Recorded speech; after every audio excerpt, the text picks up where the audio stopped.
আন্তর্জাতিক ক্রিকেটে তামিম ইকবালের পথচলা থমকে ছিল অনেকদিন ধরেই, কিন্তু এবার পুরোপুরি বিদায় বলে দিলেন নিজেই। বাংলাদেশের জার্সিতে আর দেখা যাবে না দেশের সেরা এই ওপেনারকে।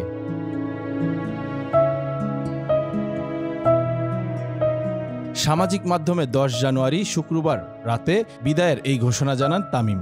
কিন্তু হঠাৎ করে কি এমন ঘটল, এ নিয়ে ভক্তদের আগ্রহের কমতি নেই।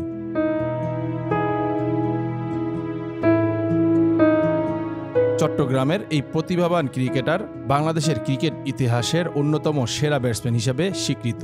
2007 সালে আন্তর্জাতিক ক্রিকেটে অভিষেকের পর থেকেই তিনি ক্রিকেট ভক্তদের হৃদয়ে জায়গা করে নেন। পাকিস্তানের বিপক্ষে তার প্রথম ওডিআই শতক এবং বিশ্বকাপের মঞ্চে ভারতের বিপক্ষে ঝলমলে ইনিংস দিয়ে তামিম তার আগমনী বার্তা দেন।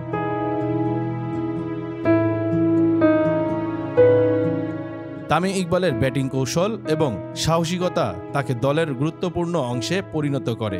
বাংলাদেশের পক্ষে প্রথম ব্যাটসম্যান হিসেবে ওডিআইতে 7000 রানের মাইলফলক স্পর্শ করে তিনি ইতিহাস গড়েন। টেস্ট ক্রিকেটে তার ডাবল সেঞ্চুরি, বিশেষত জিম্বাবুয়ের বিপক্ষে 2019 সালের ইনিংস ক্রিকেট প্রেমীদের স্মৃতিতে চিরস্থায়ী।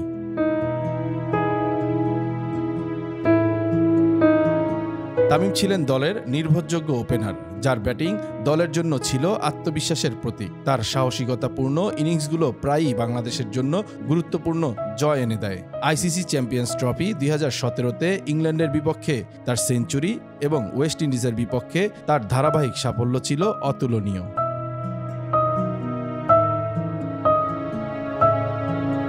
তামিম ইকবাল শুধু একজন ব্যাটসম্যানই নন, একজন নেতৃত্বদানকারী খেলোয়াড়ও। 2020 সালে মাশরাফি বিন মুর্তজার পর ওডিআই দলের অধিনায়কত্ব গ্রহণ করেন তিনি। তার নেতৃত্বে বাংলাদেশ দল আক্রমণাত্মক ও কৌশলী হয়ে ওঠে। বিশেষ করে তামিম তার অধিনায়কত্বে ঘরের মাঠে এবং বিদেশের মাটিতে কয়েকটি উল্লেখযোগ্য সিরিজ জয় তার নেতৃত্বের দক্ষতার স্বাক্ষর বহন করে।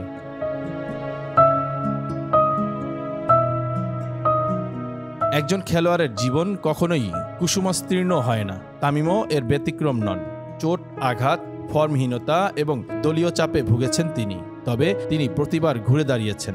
2018 সালে এশিয়া কাপে শ্রীলঙ্কার বিপক্ষে এক হাতে ব্যাট করার সেই দৃশ্য ক্রীড়া জগতের ইতিহাসে অনন্য। এই দৃঢ় মনোবলই তাকে তার সমসাময়িকদের থেকে আলাদা করেছে।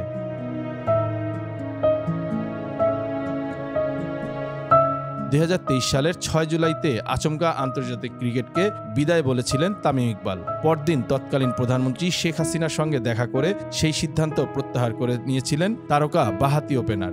1.5 বছরের ব্যবধানে আবার বাংলাদেশ জাতীয় দল থেকে একেবারে সরে দাঁড়ালেন তিনি।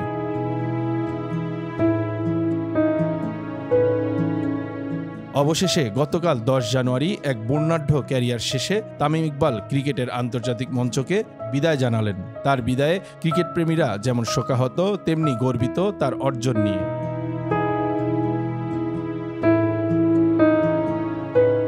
নানা নাটকীয় কাণ্ডে অনেকদিন থেকেই জাতীয় দলের বাইরে ছিলেন তামিম। ফেরার গুঞ্জন থাকলেও তা আর হয়ে ওঠেনি। তবে গেল কয়েকদিন ফের সেই আলোচনা চলছিল।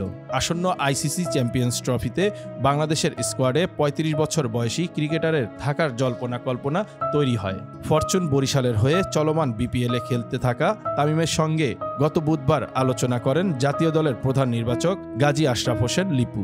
সেই আলোচনাতেও চূড়ান্ত কিছু উঠে আসেনি। লিপু জানান, পরিবার, শুভাকাঙ্ক্ষী ও প্রিয় কোচের সঙ্গে আলোচনা শেষে সিদ্ধান্ত নেবেন তামিম।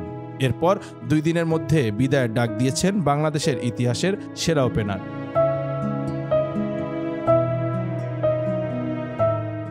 টেস্ট ক্রিকেটে 70 ম্যাচ খেলে 134 ইনিংস ব্যাট করে 38.89 গড়ে করেছেন 5134 রান। এর মধ্যে শতক 10টি আর অর্ধশতক 31টি। ওয়ানডেতে 243 ম্যাচ খেলে 340 ইনিংস ব্যাট করে 36.65 গড়ে করেছেন 8357 রান। 14 শতক আর 56টি অর্ধশতক ছিল এর মধ্যে।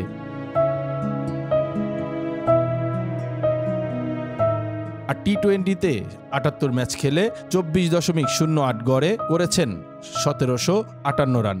টেস্ট ক্রিকেটে দ্বিতীয় রান সংগ্রাহক তামিম ইকবাল। 6007 রান করে প্রথম স্থানে আছেন মুশফিকুর রহিম। তবে তামিমের থেকে 40টি ইনিংস বেশি খেলেছেন মুশফিক। অন্যদিকে ওয়ানডেতে তিনিই আছেন সবার উপরে।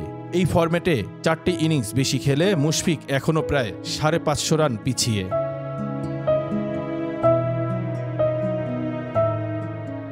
আর টি-20তে 4 নম্বরে থাকলেও 1000 রান পার করা ব্যাটসম্যানদের মধ্যে 24.65 গড় নিয়ে সবচেয়ে এগিয়ে তামিম।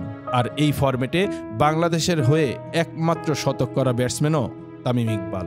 হয়তো তামিমের সব রেকর্ডই একদিন ভাঙবে, কিন্তু আরেকজন তামিম পাওয়া যাবে কিনা সেটা সময়ই বলে দেবে। কারণ আন্তর্জাতিক ক্রিকেটে যখন বাংলাদেশের ভঙ্গুর অবস্থা, সেখান থেকে যারা নেতৃত্ব দিয়ে বাংলাদেশের জাত চিনিয়েছিলেন, তামিম সেই পঞ্চপাণ্ডবেরই একজন। শুধুমাত্র ক্রিকেট নয়, সবকিছু থেকেই একসময় বিদায় নিতে হয়, কিন্তু বাংলাদেশের সেরা ব্যাটসম্যানের এই বিদায়টা যেন তার জাতের সাথেই যায়নি।